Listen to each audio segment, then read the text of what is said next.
시간에는 착하게 사는 것만으로 충분한가, 착하게 사는 것만으로 충분할까? 라는 제목으로 말씀을 전하고자 합니다. 우리는 종종 이렇게 말을 합니다.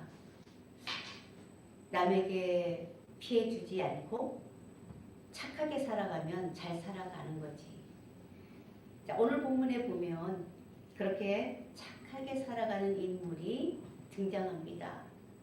그는 특히 신앙인이었기 때문에 율법을 지켰으며 신앙적인 존경도 받았고 사람들에게 본이 되는 삶도 살았습니다. 이런 그의 이름은 니고데모인데요.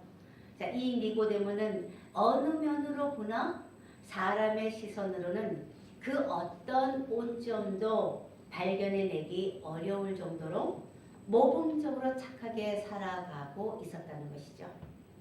자, 이런 니고데모에게 예수님은 그 어떤 칭찬이나 격려도 않으시고 뜻밖의 말씀을 하시는데요.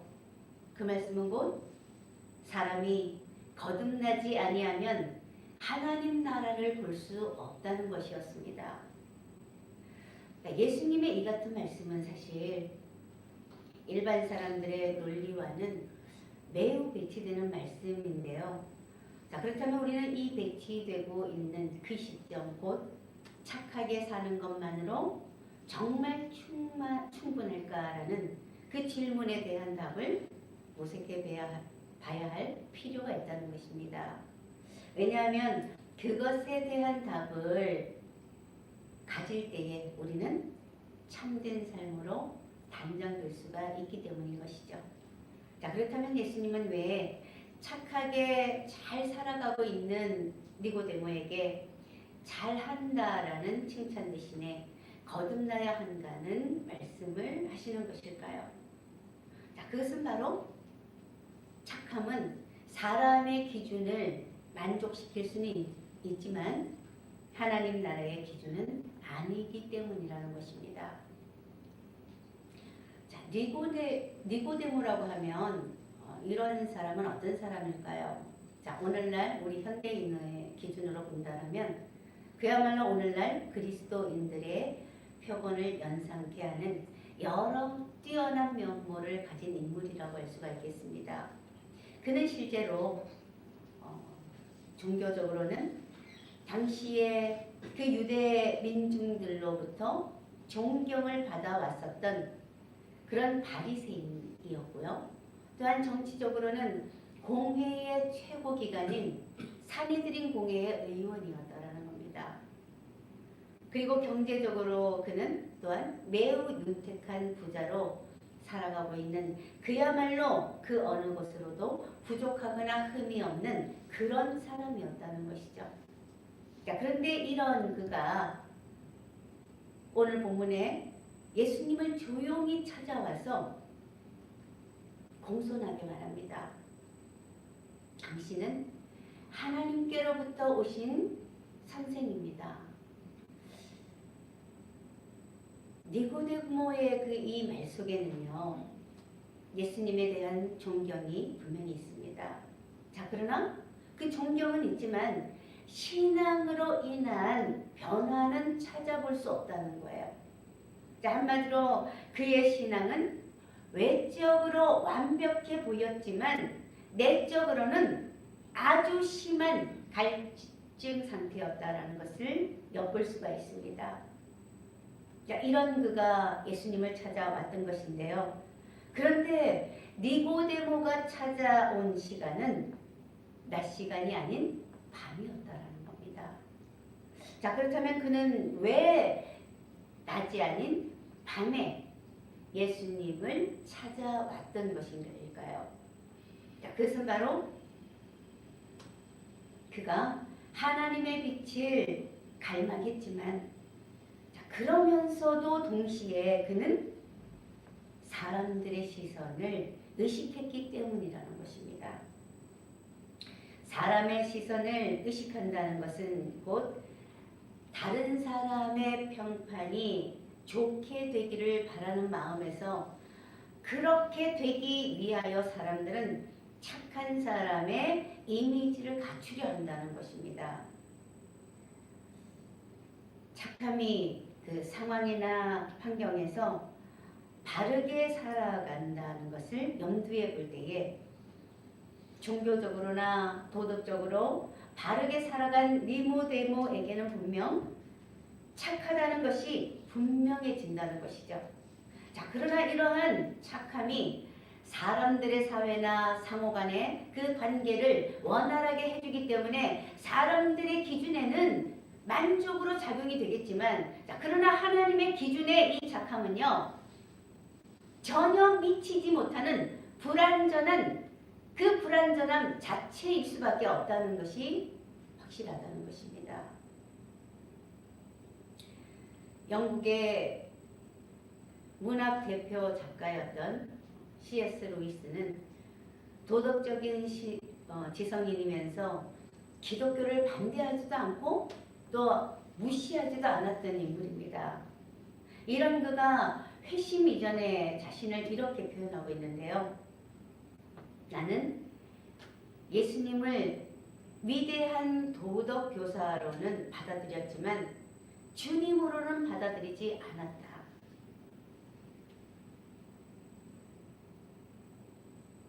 C.S. 루이스의 문제는 무엇인가 하면 무신론이 아니라 그는 하나님의 주권을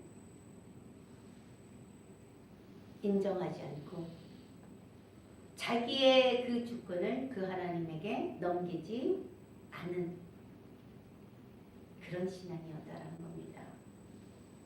바로 이런 그의 모습이 착하지만 거듭나지 않은 사람의 전형적인 모습이라 할 수가 있겠는데요. 이런 C.S. 루이스의 모습은 곧 니고데모의 밤신앙과 매우 닮았다고 할 수가 있는 것이겠죠. 착하게 사는 것.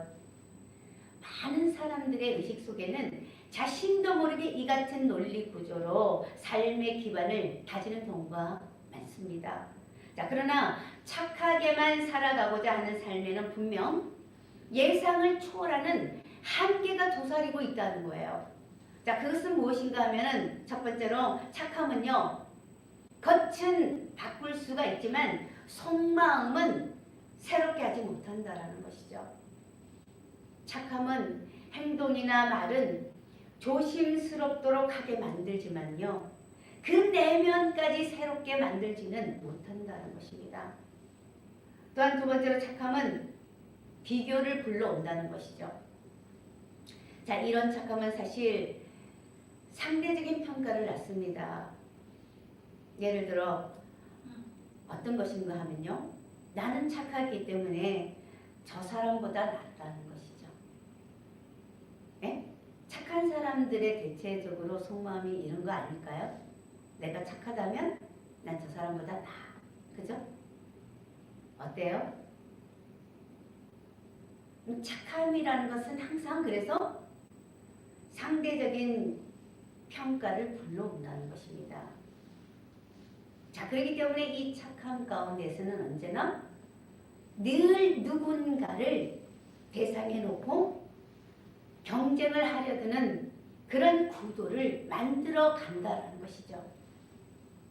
자, 세 번째로 이런 착함은요, 위기에서 무너질 수 있다는 것입니다.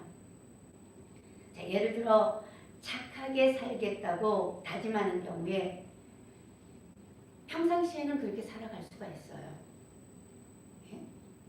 뭐 특별한 일이 없고 컨디션이 좋다, 이럴 때는 여러분 얼마든지 착한 모습을 지속시킬 수가 있다는 것이죠. 자, 그런데 억울한 일을 당하거나 또한 자존심 상하는 그런 일을 당할 때, 그때는 어때요? 착함을 유지하기가 어렵다는 거예요.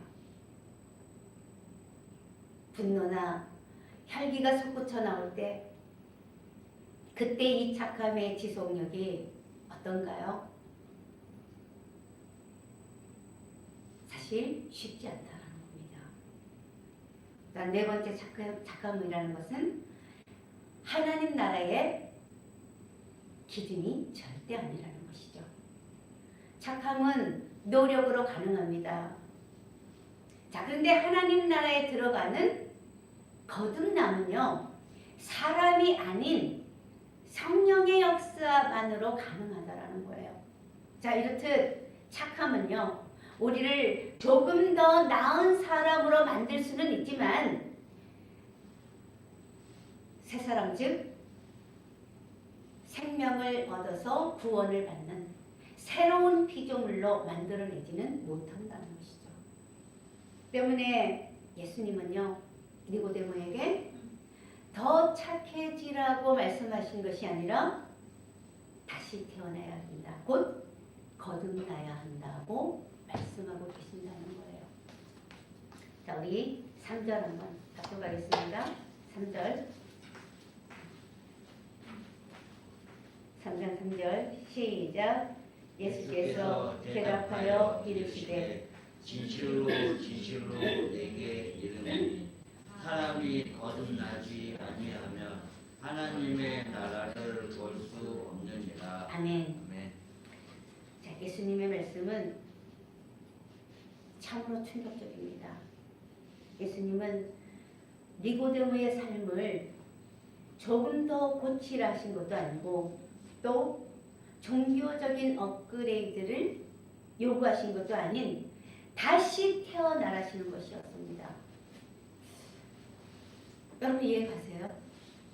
이해가죠? 우리는. 그죠? 하나님 은혜예요. 아멘? 여러분 지금 예수님 앞에 있는 오늘 본문의 니고데모는 예수님의 이 말씀 거듭나라. 거듭나는 것은 다시 태어나라는 말씀입니다. 다시 태어나라는 이 말씀을 이해하지 못했다라는 거예요. 자, 우리 4절 한번 합독합니다. 4절 시작. 니고데모가 이르되 사람이 늙으면 어떻게 날 수 있사옵나이까? 두 번째 모태에 들어갔다가 날 수 있사옵나이까? 아멘. 자, 이 질문은 사실 니고데모뿐만 아니라 우리 모두의 질문이기도 합니다. 예수님은 니고데모에게 또한 우리에게 거듭나야 한다. 다시 태어나야 한다라고 말씀하고 계세요.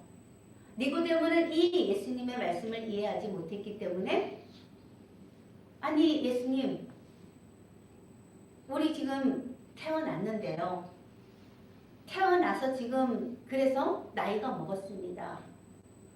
자, 그러니까 지금 늙으면이라는 표현이 나온 거죠. 지금 나이가 먹어서 늙었어요. 이런 사람이 다시 태어나고 싶다면 그럼 다시 엄마 뱃속에 들어가야 합니다. 이 얘기 지금 하고 있는 거예요. 여러분 이게 가능해요? 네? 다시 나왔던 아기도 다시 들어가는 게 불가능해요. 근데 네? 이 더 많이 키워진 이 사람이 모태에 들어간다? 여러분 큰일 납니다. 사람 죽이는 일이에요.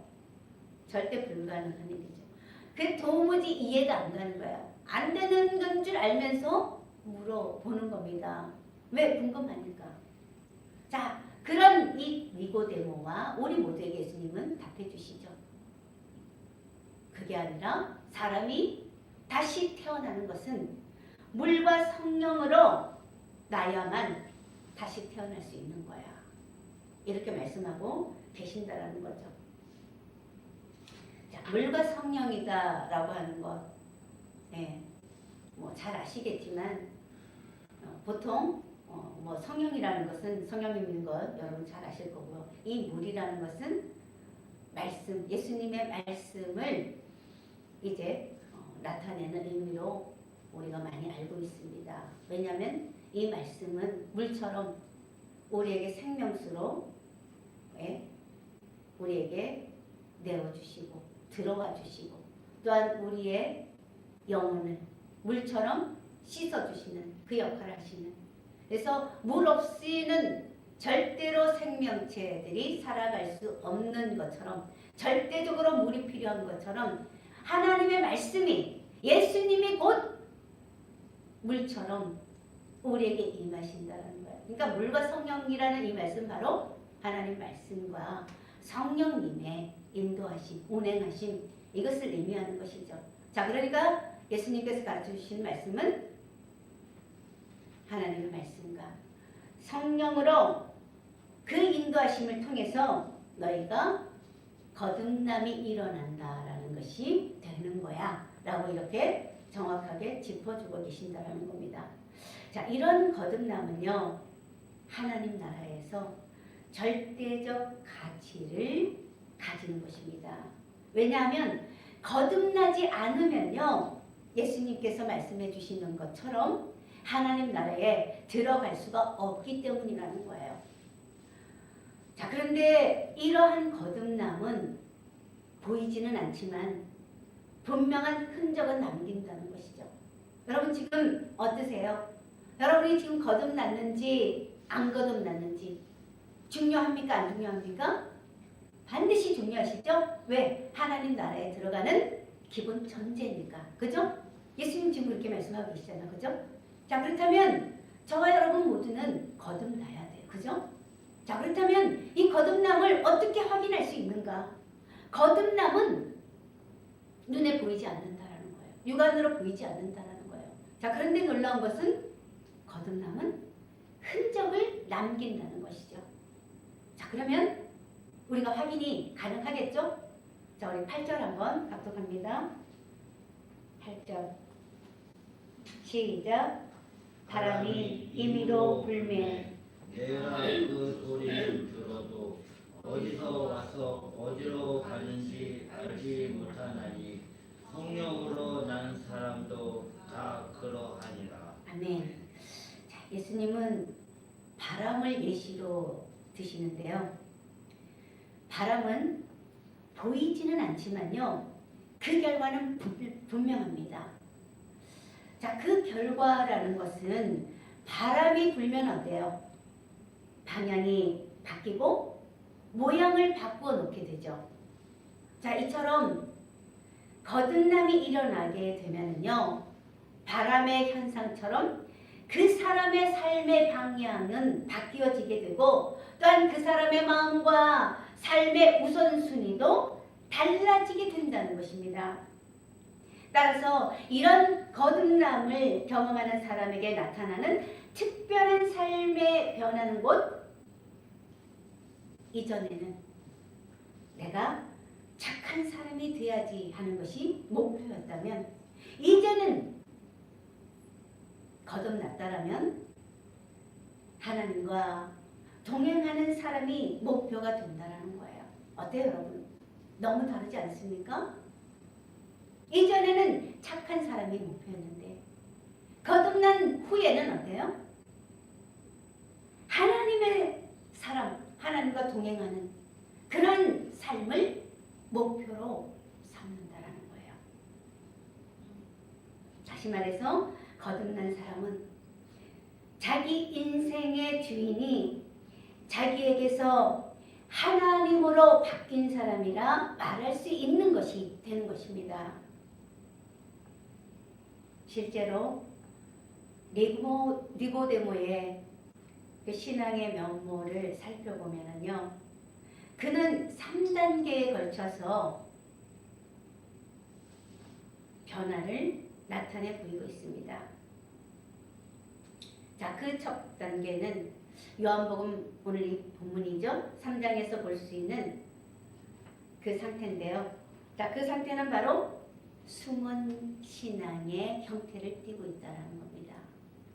자, 이 숨은 신앙의 형태는 곧 그가 사람들의 시선을 두려워했다는 것이고요.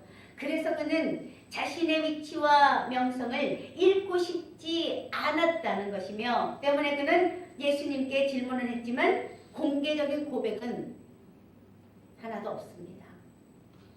이것이 거듭남 이전의 신앙 형태라고 할 수가 있는 것이겠죠. 거듭남 이전의 신앙은 알고 보면은요, 믿음은 있지만요, 그 믿음이 드러나지 않고 또한 존경은 하지만 따르지는 않는 상태. 예수님을 믿고 있지만 예수님을 따르지 않는 상태. 어때요? 이러한 신앙은 아직 거듭나지 않았음을 방정하는 것이 되는 것입니다. 자, 두 번째 니고데모의 두 번째 신앙 단계는요.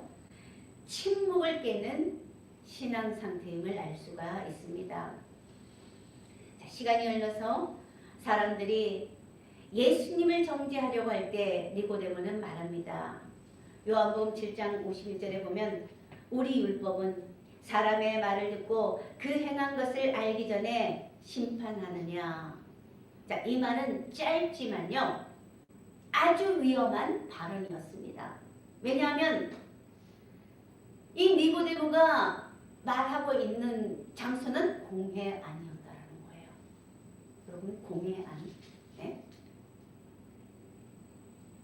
오늘날로 말할 것 같으면 목사님들의 집단이에요. 그 속에서 이 말 할 수 있겠어요? 목사님들이 지금 뭐예요? 예수님을 정죄하고 있잖아요. 아 말이야, 응? 문제 있어 이러면서 할 거 아니에요, 그죠? 다 그런 분위기인데 여기에서 지금 니고데모가 뭐라고 하고 있습니까? 우리 율법은 사람의 말을 듣고 그 행한 것을 알기 이전에 심판을 하냐? 지금 얘기 뭡니까? 당신들 하고 있는 그 말 다 틀렸어 이 말하는 거구나. 집이 없잖아요. 감히 이런 말 할 수 있을까요? 쉽게?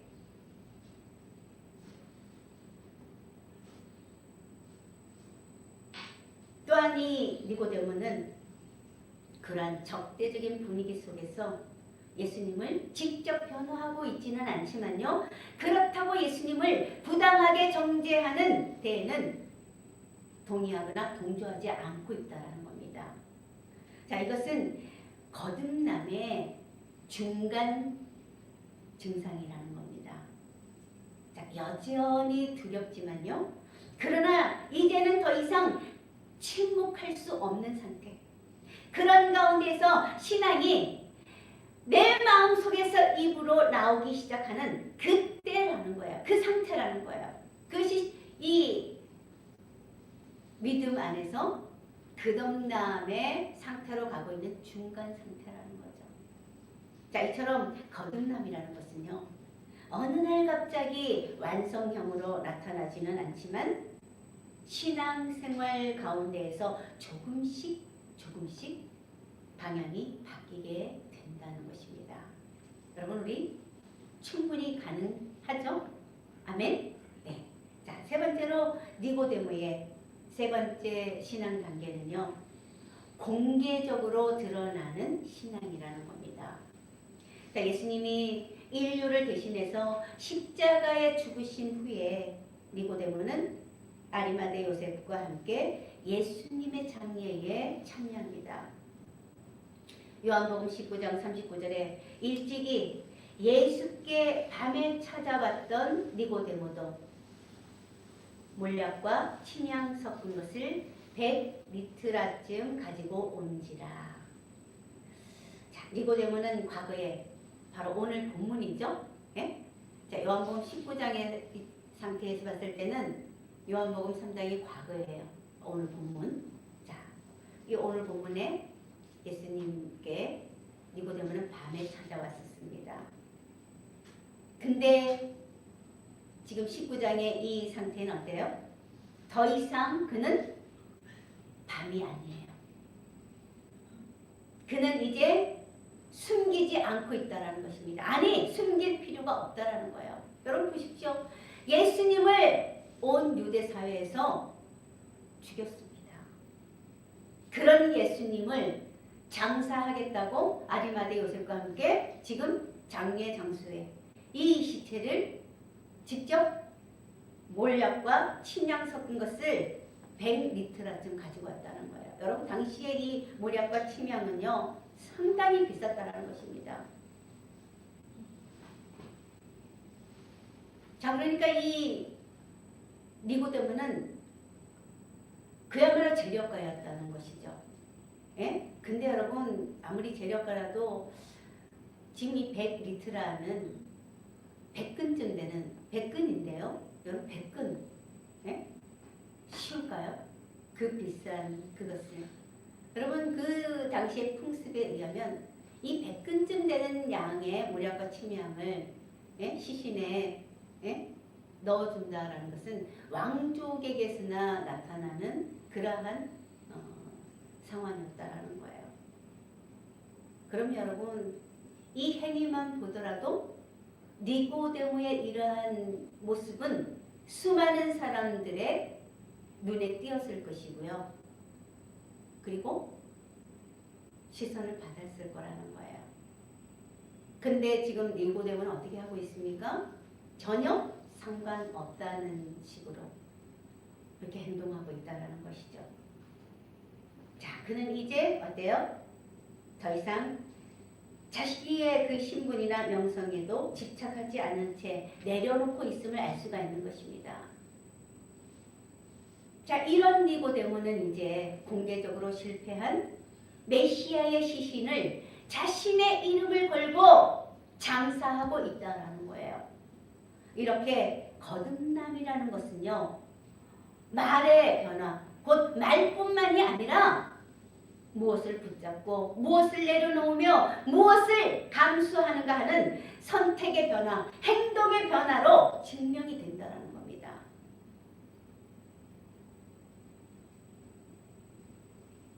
거듭남이라는 것은 바로 이렇게 눈에 보이지는 않지만 분명한 흔적을 남긴다는 거예요. 니고데모는 처음에는 그는 거듭나지 못했습니다. 거듭나지 못한 상태에서 예수님께 나아갔더니 예수님께서 거듭나야 한다. 다시 태어나라. 그는 이 다시 태어나라는 이 말조차도 이해가 안 됐었다는 거예요. 자, 그런데 그가 예수님이 십자가에서 죽으신 후에 그는 거듭남의 최종적인 그 모습을 아주 강렬하게 나타내고 있다라는 거예요. 그는 분명 거듭났다라는 것이죠. 종교개혁자 존 웨슬리는요, 목사이자 선교사로서 설교도 했고 봉사도 했으며 선교도 했던 사람입니다. 자, 그런 그가 이렇게 말했던 적이 있는데요. 나는 아직 거듭나지 않았다. 착함과 열심은 있었지만 생명은 없었던 사람, 바로 존 웨슬리였고 니고데모였습니다. 자, 그러나 성령님의 역사로 그들은 거듭남을 경험하는데요.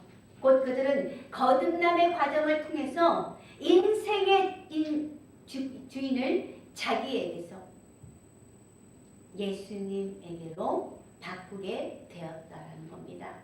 자, 이처럼 거듭남은요, 하나님 나라에서 절대적인 가치로 여겨지는 것이죠. 그것은 거듭남이 있어야 하나님의 나라로 들어갈 수 있기 때문인 것입니다. 자, 오늘 예수님은 우리 모두에게 물으세요. 자, 그 질문은 우리가 얼마나 착하냐, 또 얼마나 열심이냐, 이런 질문이 아니십니다. 자, 그러면 어떻게 예수님이 우리에게 질문하시느냐? 그것은 바로 너는 거듭났느냐? 라는 질문이시라는 겁니다. 착하게 사는 것은 매우 중요합니다. 자, 그러나 착함은 구원의 조건이 아니라 거듭남의 열매인 것이죠. 그 이상도 그 이하도 아니라는 거예요. 자, 때문에 우리는 예수님의 말씀에 귀 기울일 필요가 있다는 것이죠. 그 예수님의 말씀은 너희가 착한 것에 주력을 두었느냐? 그렇다면 인생을 다시 시작하라. 그러면 내가 너희를 새롭게 하겠다라는 말씀이십니다. 자, 이 초대장 앞에 저와 여러분 모두 겸손한 마음으로 마음을 여시고 성령님의 인도하심 가운데에서 착함이 아닌 거듭남의 삶으로 전환되시는 축복이 있게 되시기를 주님의 이름으로 축원합니다.